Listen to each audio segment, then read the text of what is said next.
Greatest headlines of the century.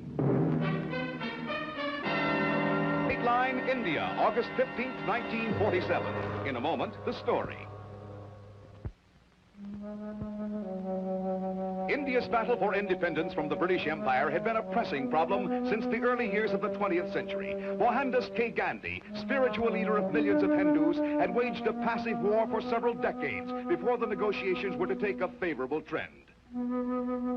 At the conclusion of World War II, Great Britain offered an autonomous state of existence to all of India, leaving the door open for complete independence later.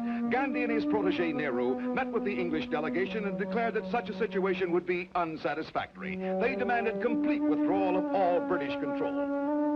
Then on March 14th, 1946, England offered complete independence. The years of unrest could now be brought to a close, but the problems facing such a course were many. The Asian country for centuries had been divided into two major religious groups, the Hindus and the Muslims. Now that complete freedom was within their grasp, the two religious philosophies clashed violently. Muhammad Ali Jinnah, head of the powerful Muslim League, argued for a separate Muslim state of Pakistan. Great Britain had vetoed the partitioning at first as being completely unfeasible, but the threat of uncontrolled civil war forced Prime Minister Attlee's government to reverse the official thinking on the matter. February 20th, 1947, found Lord Mountbatten, a staunch advocate of partitioning, replacing Lord Wavell as the Viceroy of India. At the same time, in separate assemblies, the Muslim League and the Hindu Confederation finally accepted the British offer of independence of the two separate states of India and Pakistan. August 15th, 1947, found the partitioning going into effect. Almost 2 million people had to be evacuated from one state to the other, as the partitioning line found Muslims living in the Hindu state and Hindus residing in the new Muslim state.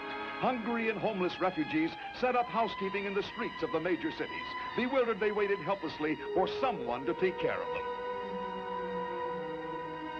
Violence flared up over the partitioning in both India and Pakistan. Traditional, centuries-old hatred between the two major faiths brought to a boil this dissension over the new boundaries and took a toll of countless lives.